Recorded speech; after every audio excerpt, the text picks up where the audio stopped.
good place now. You are listening to Perspectives with Ashley Burgess. Welcome back live to Live Your True Life Perspectives, and I'm your host, Ashley Burgess. On today's show, I'm going to be exploring fear. The fear of change, the fear of the unknown. Many of us have been there. We might currently be in that situation because something major changed in our life. That fear. And when something changes and we're not accustomed to it, it can really put us into a state of fear, a state of panic. And those things can happen because we're not used to this. We weren't anticipating this change, and we had no idea that it was going to come, at least consciously for that matter. I find that there's certain things in life that really push us into that fear factor, the fear of the unknown. The fear of when we lose a job is a big one. Another one is when we're getting a divorce. Going through the changes of a divorce is a massive change. Even if there was the signs for a long period of time, it's still a massive change that has to be dealt with properly. You know, even when we lose long-term friends, whether it's death or something else that takes place, and we've had those folks in our life forever, and then we lose them, that's some powerful stuff. Another thing that really contributes to our fear factor is illness. Illness is a big one because you don't even see it coming for the most part, right? And so all of a sudden, everything's fine. You're living your life. You have the stressors of life, right? The stressors of your job, from your boss, your kids, your marriage, whatever. And then all of a sudden, you go in for a routine checkup, and there's something way bigger that you have to deal with, and you never even thought you'd be dealing with because you had all this other stuff to deal with.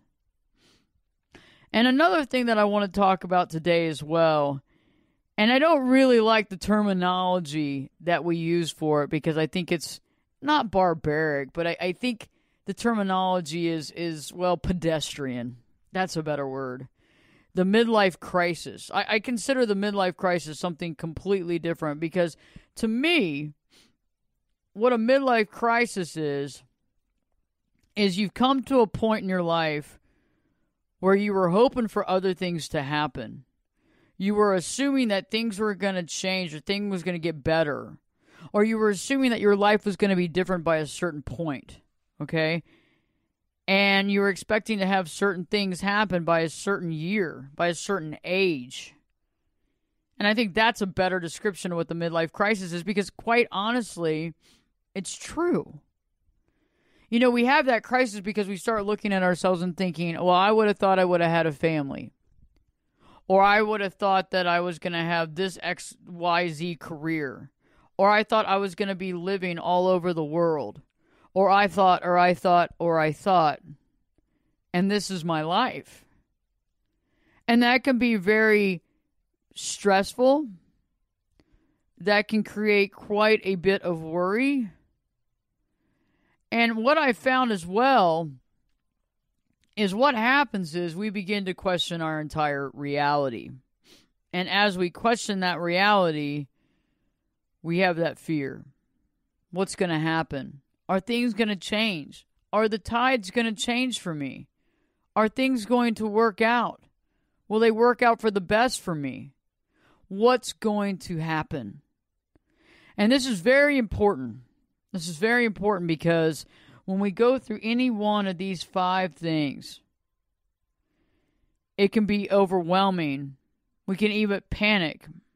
The stress level goes up. Our cortisol levels go up. All this stuff starts changing because we weren't prepared. Even if we were subconsciously, unconsciously had something in the back of our mind that we felt something was up, we still were not consciously prepared on this level to take this on. In today's show, I'm going to be talking about the fear of change, the fear of the unknown, and how, better yet, you can overcome this fear, deal with it, let it go. because we all need solutions in our life. We can have a show that talks about the problems, and there's a million shows out there that'll tell you all about the problems in the world, the political problems, all these problems, but they don't provide solution. Isn't that interesting? They get us all up in arms. They get us all angry, but then they don't provide any solution for us to do anything about it. Instead, just get more stressed out. So at Live Your True Life Perspectives, there is always solution to the problem. There's always multiple solutions and multiple perspectives to the problem, and I offer those solutions and perspectives in every one of my shows. I'm not just going to get you stressed out, because that's not what this show is about. This show is about figuring out our lives, getting that life that we want, securing it, and keeping it. So let's begin in today's conversation with talking about how that fear of change, I think, is directly reflected to the fear of losing our identity. Okay? Because what I see often more than not is that our identity is actually wrapped up in various things. And what I mean by that is our identity usually is not pure in thought process, pure in identity. And what I mean by that is that our identity should be something that is us. It shouldn't be reflective on anything else. It shouldn't be reflective on somebody being our friend. It shouldn't be defined by our job. It needs to be us, stand alone. Our identity needs to be that pure identity of who we are, not what we do, not the money we make, not the spouse that we have, not the friends that we hang out with, not the fact that we're healthy or not healthy, and not the fact of a certain age. Many of us have defined ourselves, defined our identity based on these things. And when one of these things change, or when several of these things change, we can become panicky, anxiety-ridden, very anxious, overwhelmed. Panic attack we can have a panic attack, and we begin to, over a period of time, wonder who we truly are. And I think that's what really happens when we talk about the midlife crisis. I think that's when we have really looked at our life and we expected it to be so different. We expected to have so many different things in our life that we didn't have, or that we don't currently have. And we expected something totally different, and now what we're experiencing is not what we want to experience. What we're experiencing is not what we believed we would be, not the level of success we would have, not the happy, joyful marriage that we had wished for. You know what I'm saying? And I think all of us have a little part of that somewhere, right? Whether it's career-driven, or marriage or not marriage-driven, whether it's about the children, family dynamic, whatever it looks like, we all have something that we're working so hard to be better at. But for most of us, it seems to be falling by the wayside. And that's normal, but because we can't have everything perfect, can we? I guess it depends on what the definition of perfect is. Because I've realized that perfection, I don't know. I think it depends on what you think that is. Because oddly enough, I think when things are perfect, there is no perfection, but they're perfectly out of order for what they need to be, right? So the perfectly out of order, because what is order? And I think because of that, when we begin to reflect on the reality of what is our life, the reality of a human life, human condition, we understand that and we can embrace that and not find fault in that situation. So let's begin talking today about the loss of a job, because that's some powerful stuff, because most of us define ourselves by our career, we define ourselves by our job. Other people define us by our job. Other people define us by our career. So you got like that two-ply deal. So it's not only you doing it, but it's other people doing it. And the other people are doing it, you're doing it. So you're defining yourself by this career anyway. And then what happens if you lose your job? What happens if you get tired of that? What happens if you go, you know what, I don't even know if I want to do that anymore. I don't even know if that's me. And then what happens, go a step further, if you were pushed into that by your family? You didn't want to do it in the first place. Think about that. Didn't even want to do it in the first place. And that starts making you question your entire lifetime and validity. When I return, I'll be talking more about that, as well as we're talking about the divorce, losing long-term friends, illness, and the midlife crisis. Also, don't miss it later on in the hour, Reggie Harvey. Reggie Harvey will be in studio offering his perspective on the fear of change and the fear of the loss of identity. Stay tuned, because Live Your True Life Perspectives with your host, me, Ashley Burgess, will be back in. I'll be back this time in 2 shakes. Turn it up and jump in the deep end on Perspectives. Now, here's Ashley.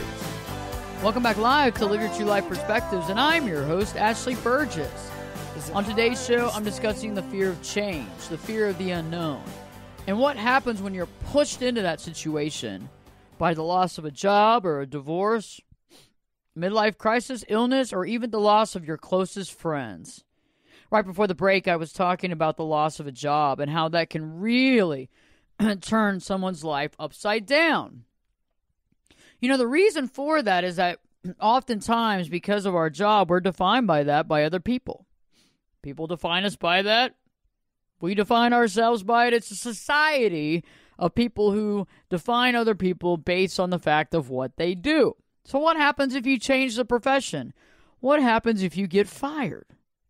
What happens if you decided that you only got in this profession in the very beginning because mom and dad wanted you to, and you don't even like it in the first place? Then that's when you begin to question the whole thing, the whole enchilada. What's really real? What do I truly want? What am I willing to deal with in this lifetime, and what am I not? And so the career thing is a big deal, and I find that affect people just like the loss of a family member. I mean, that's one of the big losses, you know, when you start looking at stuff. I mean, it can affect people. It can put people into a complete depression, okay? So this is not something to be taken lightly. Another thing that can really mess with people is getting a divorce. Okay, think about it. Your identity, more often than not, even if you want to say it or not, even if you believe it or not, but you know, let's get real on Live Your True Life Perspectives. Your identity, for the most part, is defined by your spouse. Okay, think about it. I mean, for real. A lot of us are codependent. Okay, and even if we're not codependent over time, well, we're codependent. But over time, you begin, when you've been married for a long, long time, yeah, I mean, you kind of see yourself as a team with that spouse. And when the other person decides that they want a divorce, that can really put somebody into a tailspin. Now, not always, but I think somewhere subconsciously you knew that this wasn't going to last for one reason or another. However, I find that when people go through this process, it can be so tumultuous because it's the marriage, it's the identity.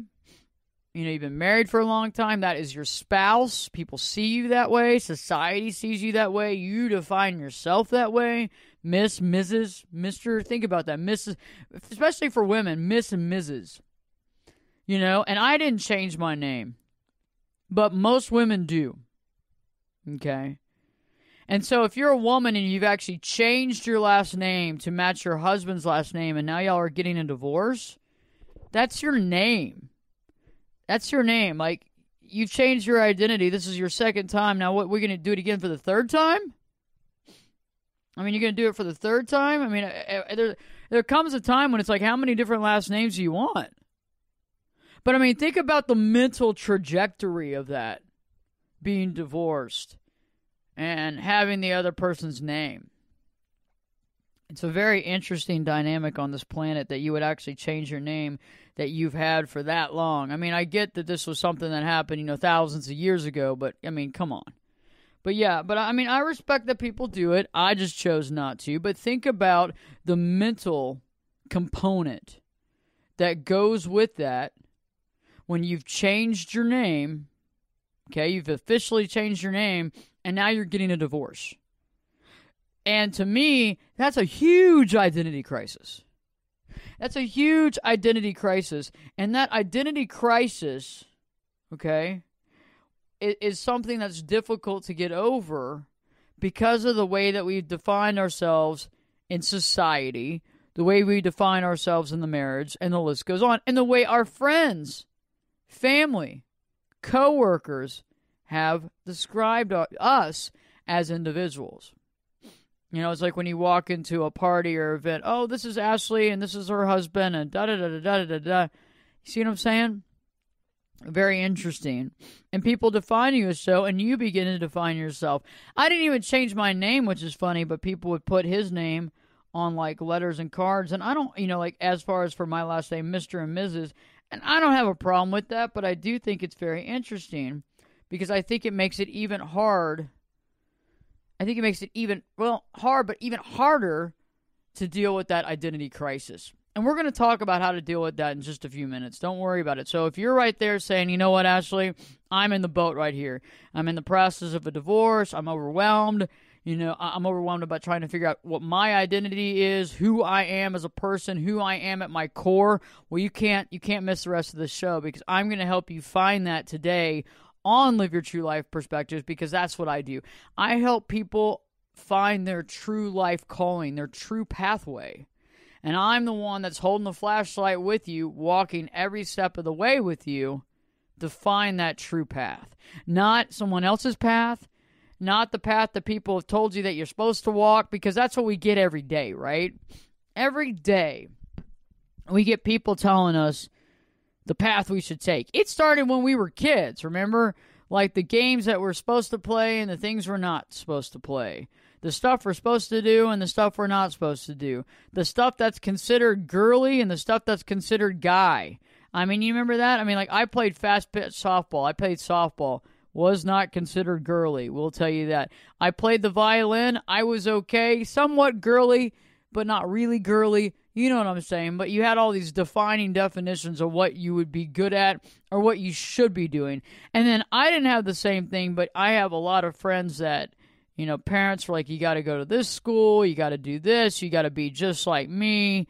And so think about it. These are some really interesting things that most of us never talk about because this is the stuff that really does impact us. And so it gets us into this trajectory of always looking outside of ourselves for our identity. And going outside of ourselves for our identity does not work. Okay? That's why there's so many people that are so unhappy. That's why the opioid crisis is so big. If I take 2 more of those pills, then I'll feel better again. I'll get that edge off. I'll quit thinking about all the problems I got. That's why alcohol addiction is so big. That's why drug addiction is so big. That's why sex addiction is so big. That's why, food addiction is so big. Because people are looking to fill the void constantly. They want to fill the void constantly. And that void is the identity, understanding who I am void. And I think that's what it is at the core. That's what it is at the core, because I think that when we don't know who we are, we really don't know what to do. And so we're looking for all of these things that are going to make us feel better, when in reality, we got to find our true identity. Another thing that I find is interesting is that when we're losing long-term friends, many of us have been in that position where, we had these friends and we hung out with them so long and we've known them for so long. We've been friends since high school, middle school, whatever. and you identify with them, and then all of a sudden someone decides that they're not going to be your friend, or they leave, or whatever it looks like, or they die, they pass away. And if you've been really connected with this person, this can be very painful because you've really seen your life as part of their life. And that, to me, is something that a lot of us really don't think about, because we really do define ourselves by our friends. Birds of a feather flock together. Okay, so it's something that we really need to think about. Another one is illness. Illness is that one that really gets you because it comes out of the middle of nowhere. Everything's going as it's going. You got stresses and all kinds of stuff happening, but you're still going through it. And then one day, bam! Out of the blue, you go from being this person that had some issues at work, and maybe your best friend wasn't calling you back, and XYZ, and da-da-da-da-da, and you started, getting a little... you started thinking about that, but then you know what? It wasn't that big of a deal. It might have seemed kind of big at the time, and then you get this whole thing about this illness, and it changes everything. It changes everything. And all that other stuff kind of goes by the wayside. All the other stuff that was affecting you no longer affects you anymore. The fact that John or Linda didn't call you back, you don't even think about. It's not even part of your consciousness anymore. That drama that we were dealing with that was such a big deal then is not a big deal anymore. It's always very interesting. And you know why? Is because it really gets you to the point where you go, holy hand grenade. I did not see this coming, and I don't want this to be the end. I got so much stuff to do, and it starts putting everything in perspective for you, but then you don't know how to do it all because you're dealing with this illness. And we're going to talk about that later, too, and later on in the hour, Reggie's going to be able to really talk about that because coming from his perspective of, being on a transplant list is going to be powerful to talk about that. And so we'll leave more of that to when he's on in just a few minutes. And the last thing I really want to talk about is the midlife crisis. And the midlife crisis is something that is very important because for many of us, it's overwhelming. We're going through life, we're dealing with life, we're doing what we need to do, we're passionate about it, but we wake up one day, and it's over a culmination of time, right? We sweep it under the rug, we deal with it, we don't really want to focus on it, right? And you start looking at maybe your life, or maybe your lifestyle, or maybe your marriage, or maybe your career. Maybe you're an empty nester now, and your kids are all in school, or they've graduated college, or what have you, and they're on their own. And you start looking at your, mortality, and you start worrying about this kind of stuff because you wanted something different for your life. And all of us, to some degree, have been there or are currently there, so you're not alone, okay? But this can feel really stressful. And for some people, they can't even get past the anxiety to really understand what's happening in their life right now. And this anxiety really affects folks. So in order to really understand the midlife crisis, you've got to be able to walk through that anxiety. You've got to be able to walk through that panic. You've got to be able to walk through that stuff to actually see what is really happening here. Okay?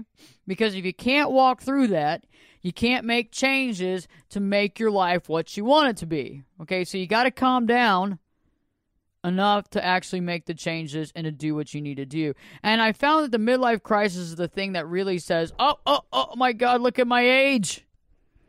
I should have already been here by now. You start seeing this stuff online and you see these people that are so successful and they're like 30 and you're like, oh my God. I mean, my gosh, what happened to me? And then you begin to worry. And then you begin to worry, and then you begin to internally stressing and internalizing it. Oh my gosh. And there comes a time where you just got to sit back and say, okay, what do I want? What is important for me? And what are the things that I need to work on? What are the things I need to change? And what do I need to get right in my life to make some important changes in my life? Stay tuned. When I return, I'll be talking with Reggie on his perspective of fear of change and fear of the unknown. If you haven't already, check out the website. Go to ashleyburgess.com, Ashley, BERGES.com. Find the latest radio shows that have been made into podcasts. You can listen to them right there. No download required. Stay tuned because Live Your True Life Perspectives with your host, me, Ashley Burgess, will be back in. I'll be back this time. You know it. I'll be back this time in 2 shakes.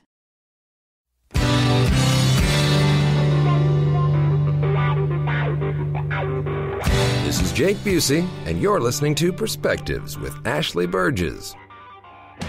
Welcome back live to Live Your True Life Perspectives, and I'm your host, Ashley Burgess. On today's show, I'm talking about the fear of change, the fear of the unknown.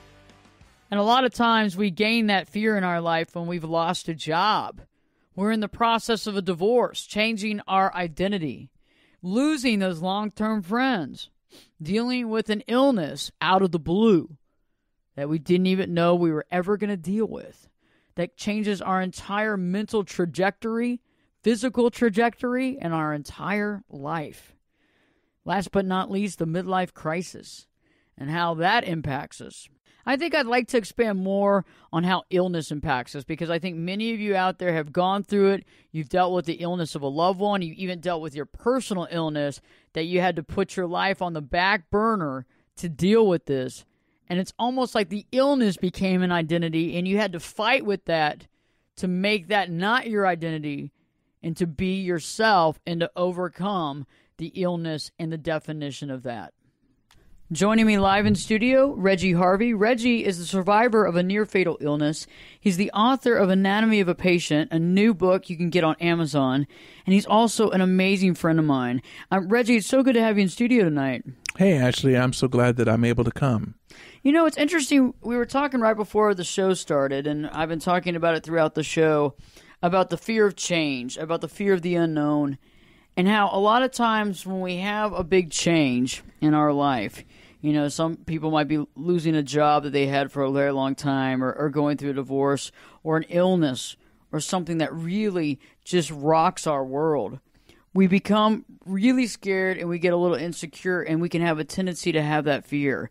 How do you feel? What's your perspective on that? Well, I think we allow ourselves to believe that who we are is defined by what we have, the stuff we have, the tribes we associate with. We make all these excuses for identity instead of actually owning our own identity, becoming comfortable being alone. You know, you see people that jump from relationship to relationship because of fear of being alone. They never learn how to get along with themselves. So they're always trying to find somebody else to fill the hole that they have never explored themselves, and they're willing to forego their identity to please somebody else, a stranger. That just was always crazy to me. So I was always an independent soul. I'm not saying that's better. It's just who I was. But even though I was independent, I wasn't living with intention. I thought I was, but I wasn't. I wasn't being mindful of who I was. But this diagnosis slapped me into a new reality, and quickly I integrated the two. And I discovered that, who I am, my identity wasn't defined by not only the stuff that I had, or my position at work, or my position within the community, or whether I was well, or whether I was sick. Those were masks. There was a real person inside. And then I learned as the disease progressed and my health condition changed week to week, both as I declined and then as I recovered due to the therapies, I still realized that I was me. So even those changes did not define who I was. And I had to make that conscious decision or conscious awareness that I was still me. And if other people couldn't see me because of these changes, that didn't have to shake my confidence or my sense of security. I believed I was still me.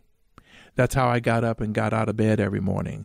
That's how I got through the pain. That's how I got through the recoveries. That's how I managed to keep a positive attitude.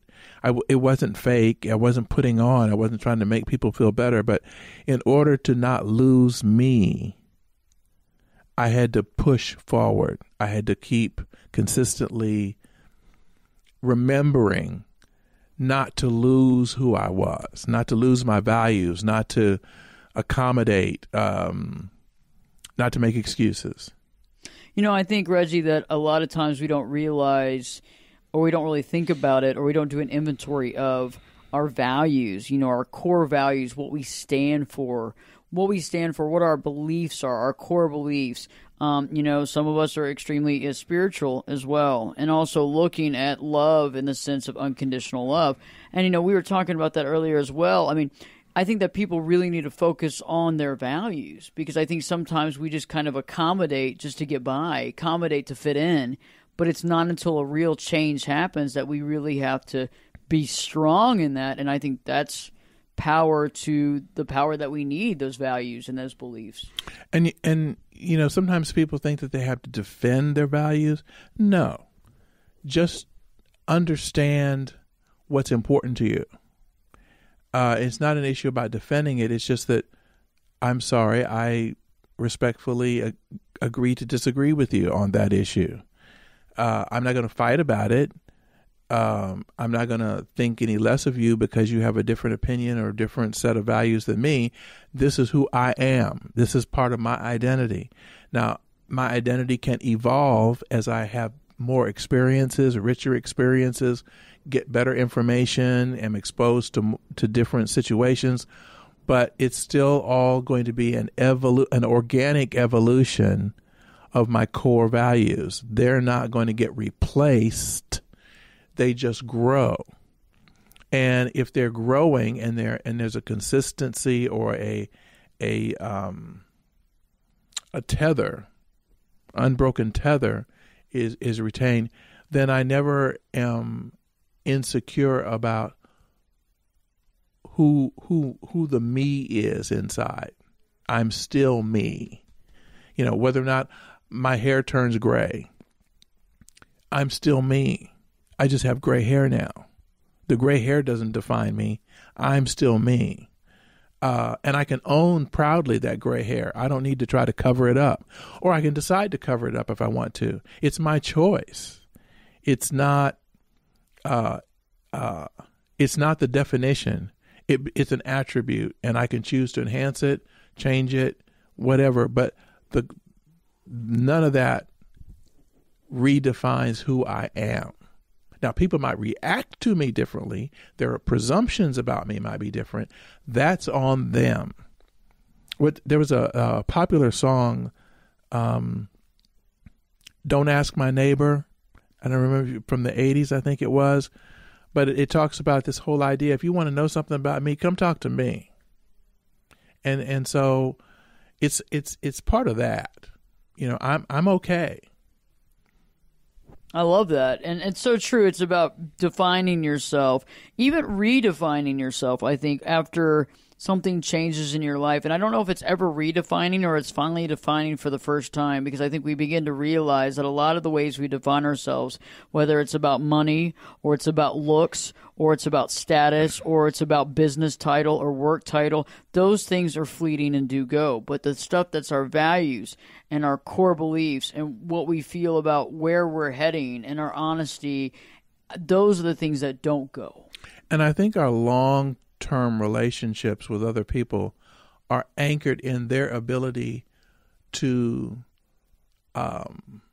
attach to those core values. They don't have to guess who we are. Whenever they interact with us, we are reliable. We're not wishy-washy. We don't change with the wind. And I think that sense, it's just like children respond to someone who sets boundaries, positive boundaries. Totally true. I love that.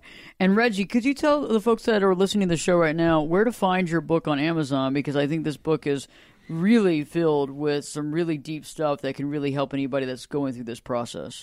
Well, you can just type in the title, Anatomy of a Patient, on the Amazon page, or even my name, Reginald Harvey. Another option is to go to my website, reggieharvey.net. That's REGGIEHARVEY.net. And there's links on that page to purchase the book through Amazon. And there's also a new blog section and podcast clips that you're going to be able to access there. Awesome, Reggie. Well, I look forward to seeing you next week, and I love your perspective. Thank you, Ashley. Awesome. I love Reggie's perspective. So let's talk about solution, okay? Whether you're going through one of these 5 things or something else that I didn't list, and if I didn't list it, it doesn't mean that it's not as important. It just meant that I didn't list it, okay? So how do we keep our identity, deal with the situation, walk through it, and solidify or even make it even more solid our identity? Well, the first thing that I want to touch on is defining our true values. What are your true life values? What do you value more than anything? What do you value? What are your values? In order to understand, we have to understand what our values are, because our values, see, remember, we are like our own corporation. Let's just say that. We have our own mission statement. We have our own, all that stuff. We have all that ourselves, okay? We're our own unique corporation.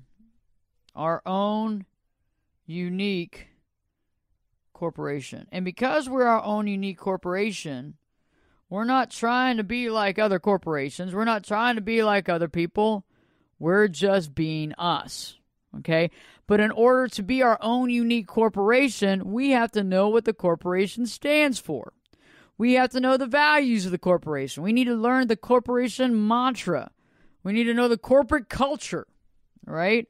So we need to think about all that stuff. And when we think about all this stuff, we can actually create and solidify our personal identity. Because that's what makes us who we truly are. When I return, I'll be talking more about solutions, how you can formulate that, and be solid as a rock. If you haven't already, go to my YouTube channel. Go to YouTube.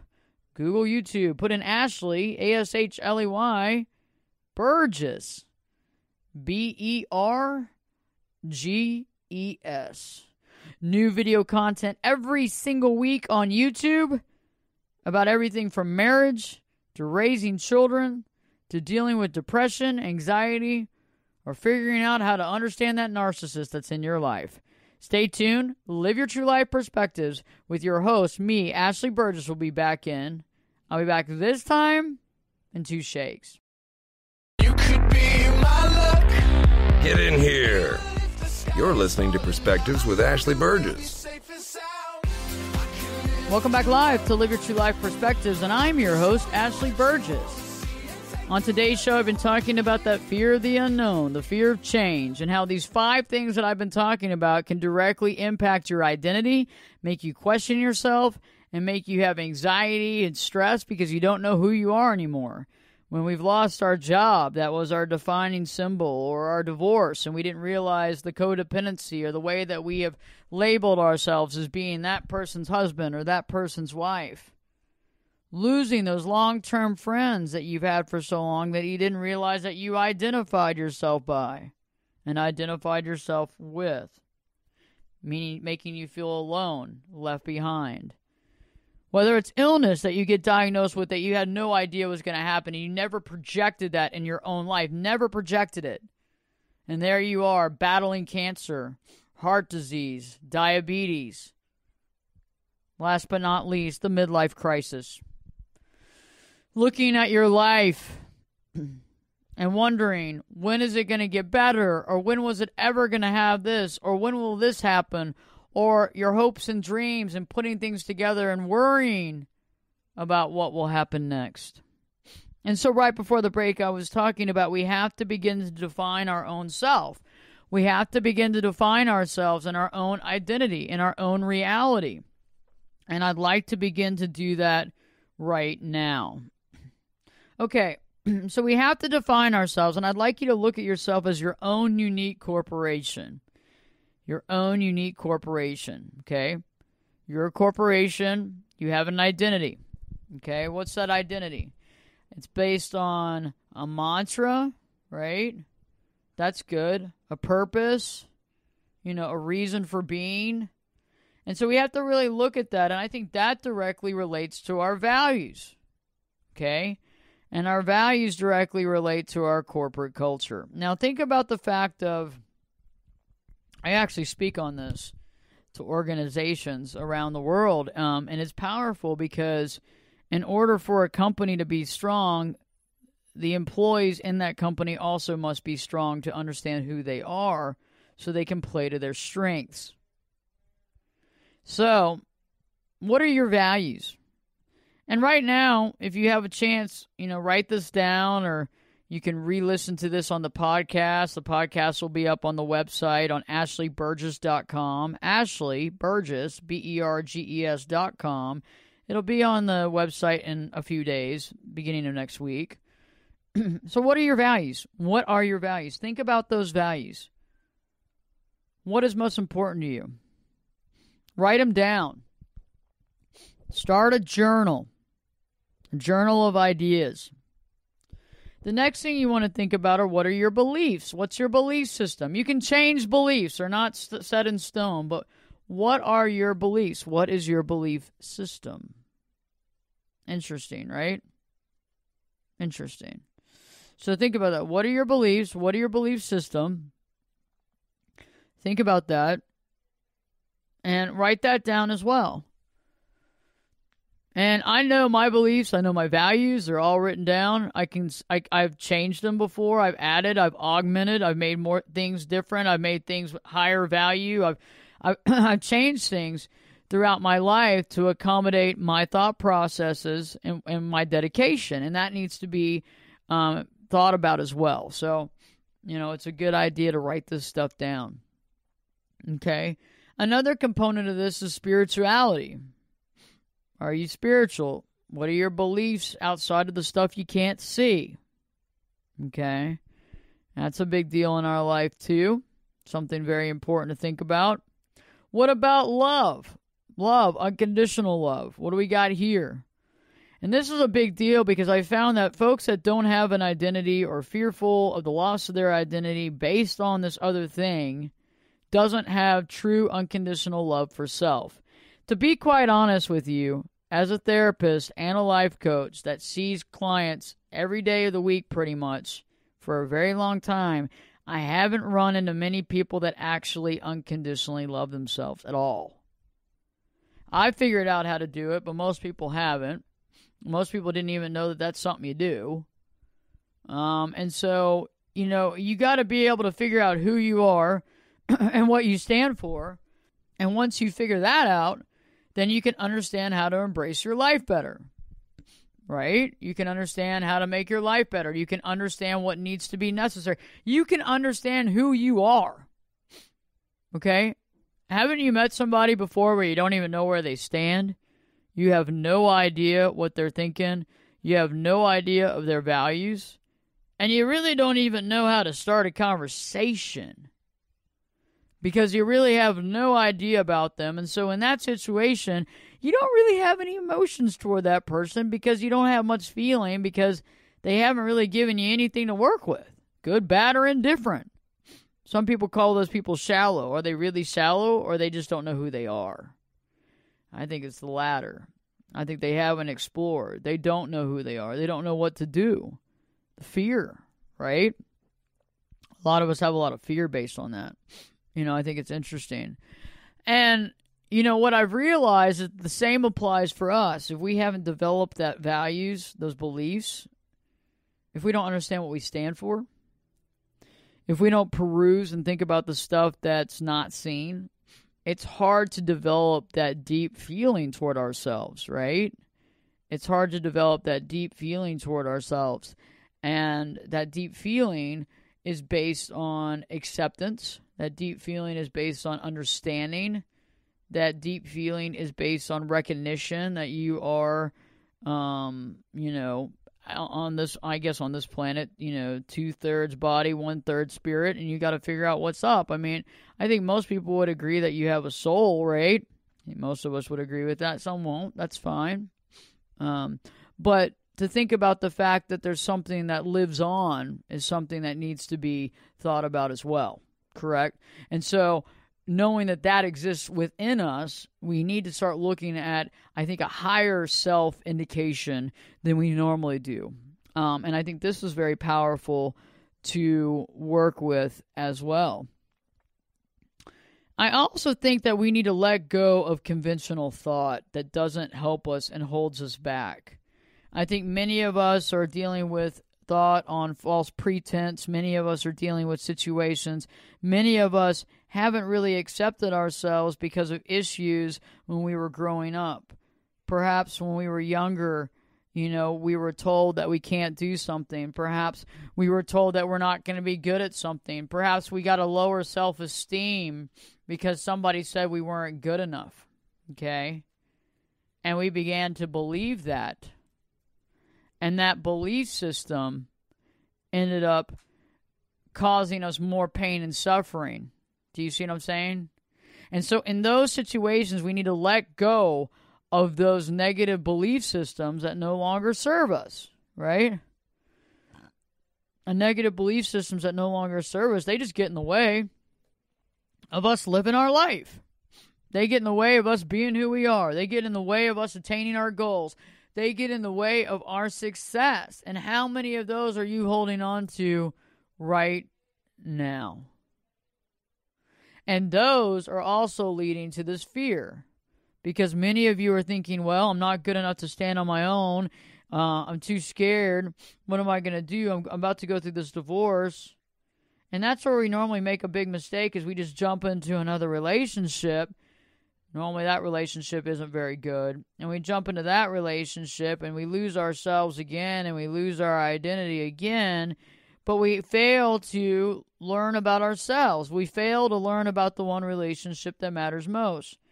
And if you've listened to this show for any period of time, more than a couple of shows, you know that one of my favorite sayings that I made up a long time ago is we come in this world on our own and we leave on our own. And so that means that our relationship with ourselves is the most important relationship we can have. Even if you're a twin, you do not enter the world at the same time. Okay. So that means that the relationship with ourselves is the most important one. If we're not making it right with our relationship with ourselves, then we're having problems. Something that you really definitely want to think about. So it's up to you. It's time for you to create your own identity and to understand who you truly are. The power is within you to find those answers, to find that identity, and to make it your true reality. Remember, once we find value and we find belief and we understand that structure, that's when we understand purpose. When people talk about purpose all the time, that's where that comes from. That's why that's so powerful. And I can speak about this because I found my purpose. And I had to do a lot of work to find it. And I figured out how to do that. And that's why I get paid to help other people find their purpose. Because I've been through it. I know how to do it. I've been through the pitfalls. I've walked through hell. I know the map. And I can show it to you as well. I hope this show has inspired you. And I also hope that you share this show with other people in your life that matter to you, because you actually want to see them be successful too. Stay tuned. Live Your True Life Perspectives with your host, me, Ashley Burgess, will be back in. I'll be back this time. You know it. I'll be back this time in 3 shakes.